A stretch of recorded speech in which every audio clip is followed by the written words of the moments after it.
ఓం శ్రీ మాత్రే నమః. అందరికీ నమస్కారం అండి. ఆడవారు ఎంతగానో ఎదురు చూసే శ్రావణ మాసం వచ్చేసింది. అష్టలక్ష్మి సంచరించే ఈ శ్రావణ మాసంలో లక్ష్మీదేవిని ఎలా పూజించాలి, పాటించాల్సిన విధి విధానాల గురించి ఈ వీడియోలో తెలుసుకుందాం. శ్రావణ శుక్రవారం పూజా విధానం, లక్ష్మీదేవి పూజలో ఏ నైవేద్యాలు సమర్పించాలి, ఇక ఎలాంటి పూలతో అమ్మవారిని పూజిస్తే త్వరగా కరుణిస్తుంది, ఈ శ్రావణ మాసంలో మనం పొరపాటున కూడా తినకూడని కూరలు, ఇలాంటి ఎన్నో విషయాల గురించి ఈ వీడియోలో తెలుసుకుందాం. ముందుగా ఈ వీడియోకి ఒక లైక్ కొట్టి ప్రతి ఒక్కరూ జై శ్రీరామ్ అని కమెంట్ చేయండి. జూలై 25వ తేదీ నుంచి శ్రావణ మాసం ప్రారంభమైంది. శ్రావణ మాసం అంటే శివపార్వతులకు అలాగే లక్ష్మీనారాయణులకు ఎంతో ఇష్టమైన మాసం. శ్రావణ మాసంలో చేసే పూజలు అలాగే వ్రతాలకు విశేషమైన పుణ్య ఫలితం లభిస్తుంది. ఈ శ్రావణ మాసంలో శివుని పూజిస్తే శివయ్య అనుగ్రహం త్వరగా కలుగుతుంది. ముఖ్యంగా శ్రావణ సోమవారాలు అంటే శివునికి ప్రీతికరమైనవి కాబట్టి ప్రతి శ్రావణ సోమవారం నాడు శివాలయానికి వెళ్లి శివుని దర్శించుకుని శివలింగానికి అభిషేకం చేస్తే విశేషమైన పుణ్య ఫలితం లభిస్తుంది. అలాగే లక్ష్మీదేవిని పూజిస్తే అష్టలక్ష్ములు ఆశీర్వాదం వెంటనే కలుగుతుంది. తద్వారా మీ ఇల్లంతా ఐశ్వర్యంతో నిండిపోతుంది. ఈ శక్తివంతమైన శ్రావణ మాసంలో ప్రతినిత్యం ఇంట్లో దీపారాధన చేసుకుంటే మీ కుటుంబానికి లక్ష్మి కటాక్షం కలుగుతుంది. ఇక పెళ్లైన మహిళలు తప్పనిసరిగా శ్రావణ మాసంలో మంగళ గౌరి వ్రతాన్ని చేసుకోవాలి.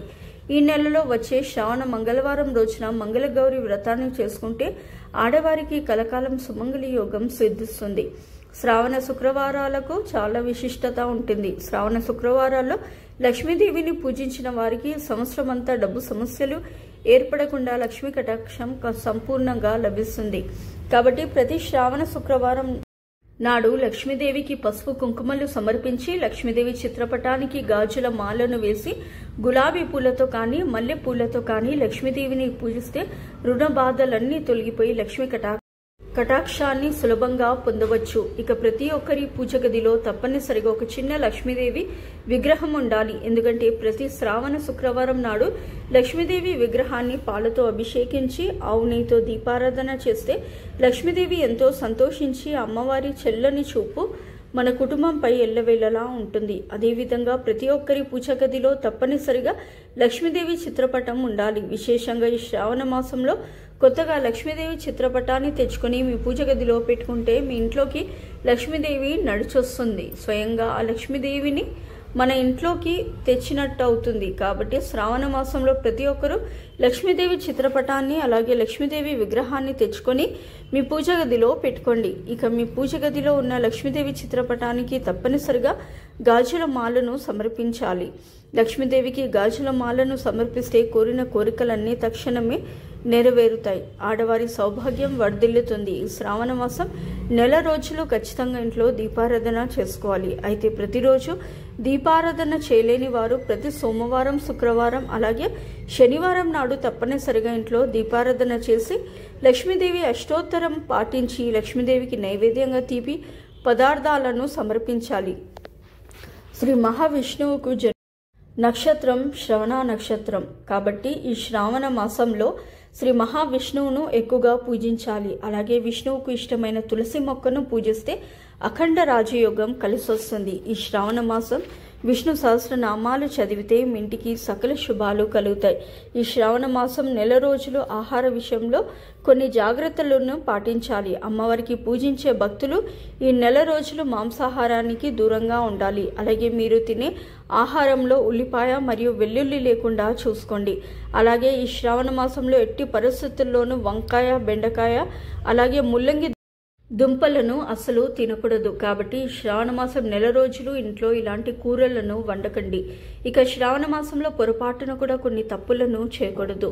ఈ శ్రావణ మాసం నెల రోజులు శరీరానికి నూనె రాసుకోకూడదు. పురుషులు క్షౌరం చేసుకోకూడదు. ఇక జుట్టు కత్తిరించడం, గోర్లు కత్తిరించుకోవడం వంటి పనులను శ్రావణ మాసంలో చేయకూడదు. అదేవిధంగా పౌర్ణమికి ముందు వచ్చే శుక్రవారం నాడు వరలక్ష్మి వ్రతాన్ని చేసుకోవాలి. అయితే ఈ శ్రావణ మాసంలో ఆగస్టు 8వ తేదీన 3 శ్రావణ శుక్రవారం నాడు వరలక్ష్మి వ్రతాన్ని చేసుకోవాలి. వరలక్ష్మి వ్రతానికి చాలా శక్తి ఉంటుంది.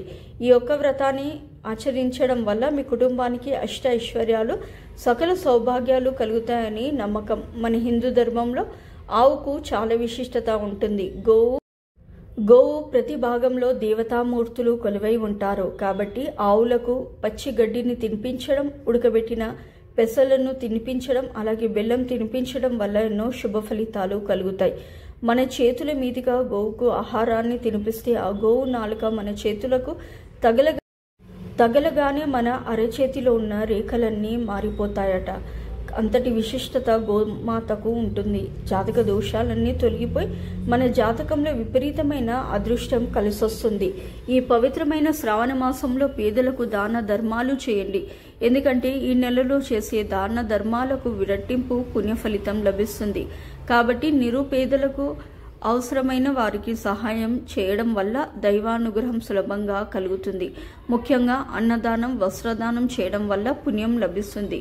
మన ఇంటి ప్రధాన ద్వారానికి చాలా విశిష్టత ఉంటుంది. ఎందుకంటే మనం గుమ్మం ద్వారాన్ని లక్ష్మీదేవి మన ఇంట్లోకి అడుగు పెడుతుంది. కాబట్టి ఈ శ్రావణ మాసం నెల రోజులు మీ ఇంటి గుమ్మం పచ్చగా కలకలలాడుతూ ఉండాలి. ప్రతినిత్యం గుమ్మానికి పసుపు రాసి కుంకుమ బొట్లు పెట్టుకోవాలి. అలాగే ఇంటి ముందు ముగ్గులు వేసుకోవాలి. ఇంటి గుమ్మానికి మామిడి తోరణాలు కట్టుకోవాలి. ఇక ప్రతి ఒక్కరి ఇంటి ముందు తప్పనిసరిగా స్వస్తి గుర్తు ఉండాలి. అప్పుడే మీ ఇంట్లోకి అష్టలక్ష్ములు ప్రవేశిస్తాయి. అయితే శ్రావణ మాసంలో పొరపాటున కూడా ఇంటి గుమ్మానికి ఎదురుగా చెప్పులు, అలాగే చెత్త బుట్టలు ఉండకూడదు. గుమ్మానికి ఎదురుగా ఈ వస్తువులు ఉంటే మీ ఇంట్లోకి లక్ష్మీదేవి రాకుండానే బయటకు వెళ్ళిపోతుంది. ఇక వివాహమైన ఆడవారు శ్రావణ మాసం నెల రోజులు నిండు ముత్తైదువులా అలంకరించుకోవాలి. ప్రతినిత్యం కాళ్ళకు పసుపు రాసుకొని, పాపిట్లో కుంకుమ బొట్లు పెట్టుకొని, చేతులకు మట్టి గాజులు వేసుకొని, తలలో పువ్వులు పెట్టుకొని తయారవ్వాలి. ఆడవారు ఎంత చక్కగా అలంకరించుకుంటే మీ ఇంటికి అంత ఐశ్వర్యం కలిసొస్తుంది. ఈ శ్రావణ మాసంలో మీ ఇంటికి ఎవరైనా ముత్తైదువులు వస్తే ఇంటికి వచ్చిన ముత్తైదువులకు తప్పనిసరిగా తాంబూలం సమర్పించాలి. ముత్తైదువుకు ఇచ్చే తాంబూలంలో 2 అరటి పండ్లు, 2 వక్కలు, అలాగే ఒక జాకెట్ ముక్క ఉండాలి. ఇంటికి వచ్చిన ముత్తైదువును లక్ష్మీదేవిగా భావించి కాళ్ళకు పసుపు రాసి కుంకుమ బొట్టు పెట్టి తాంబూలం ఇచ్చి పంపించాలి. శ్రావణ మాసంలో ఇలా చేస్తే లక్ష్మీదేవి అనుగ్రహాన్ని సులభంగా పొందవచ్చు. దేవతలు తిరిగే ఈ శ్రావణ మాసంలో ఎవరిపైన గొడవలు పడకూడదు, చెడు మాటలు మాట్లాడకూడదు. మీ మనసును ఎల్లప్పుడూ ప్రశాంతంగా ఉంచుకోవాలి. అప్పుడే అమ్మవారి అనుగ్రహం మీ ఇంటిపై ఉంటుంది. లేదంటే మీరు ఎన్ని పూజలు చేసినా సరే మీ పూజలకు సరైన ఫలితం దక్కదు. అలాగే ఈ శ్రావణ మాసం నెల రోజులు భార్య భర్తలు దూరంగా ఉండాలి. లక్ష్మీదేవి ఆశీర్వాదాన్ని సులభంగా పొందడానికి శ్రావణ మాసం ఒక గొప్ప అవకాశం. కాబట్టి ఈ నియమాలన్నీ పాటిస్తే మీకు, మీ కుటుంబానికి చాలా మంచి జరుగుతుంది. ఈ వీడియో మీకు నచ్చితే లైక్ చేసి సబ్స్క్రైబ్ చేసుకోండి. సో ఇదండి ఇవాల్టి వీడియో. ఈ వీడియో కనుక మీకు నచ్చినట్లయితే ప్లీజ్ లైక్ చేసి మీ ఫ్రెండ్స్కి షేర్ చేయండి. అలాగే మా కొత్త వీడియోస్ మీకు వెంటనే చేరాలంటే మా ఛానల్ని సబ్స్క్రైబ్ చేసుకొని పక్కనే ఉన్నటువంటి బెల్ ఐకాన్ని ప్రెస్ చేయండి. ధన్యవాదములు. సో ఇదండి ఇవాల్టి వీడియో. రేపటి వీడియోలో మళ్ళీ కలుస్తాను. అంతవరకు సెలవు. నమస్కారము. సర్వే జన సుఖినో భవంతు. ఫస్ట్ టైం నా ఛానల్ చూసేవాళ్ళు దయచేసి లైక్ చేయండి, షేర్ చేయండి, అలాగే సబ్స్క్రైబ్ చేసుకోండి.